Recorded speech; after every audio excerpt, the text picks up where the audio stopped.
দেশের আবহাওয়ার নিখুঁত ও তাৎক্ষণিক তথ্য দেওয়ার লক্ষ্যে স্থাপিত অত্যাধুনিক 5টি ডপলার রাডারই বর্তমানে অকেজো। জানা যায়, ঢাকা, কক্সবাজার, পটুয়াখালীর খেপুপাড়া, রংপুর ও মৌলভীবাজারে দেশের 5টি ডপলার রাডার স্টেশন রয়েছে। তবে এগুলোর কোনোটি কার্যকর নেই। এ অবস্থাকে উদ্বেগজনক মনে করছেন দুর্যোগ ও আবহাওয়া বিশেষজ্ঞরা। কারণ রাডার অকেজো থাকা মানে সমুদ্রের ঝড়ের গতিপথ ও তীব্রতা সম্পর্কে সুনির্দিষ্ট তথ্য না পাওয়া। বিশেষজ্ঞরা জানান, স্যাটেলাইটের চিত্র মেঘের অবস্থান দেখাতে পারে, কিন্তু রাডারের মতো বৃষ্টির তীব্রতা, বৃষ্টিপাতের পরিমাণ কিংবা ঝড়ের অভ্যন্তরীণ গঠন এত নির্ভুলভাবে নির্ণয় করতে পারে না। তবে রাডার বিকল থাকলেও পূর্বাভাস কার্যক্রম ব্যাহত হচ্ছে না, দাবি আবহাওয়া অধিদপ্তরের।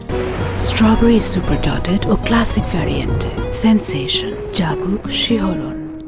সংশ্লিষ্টরা জানান, বিকল্প হিসেবে বিমান বাহিনীর রাডার, ভারতের আগরতলা রাডার এবং জাপানের রাডারের তথ্য ব্যবহার করা হচ্ছে।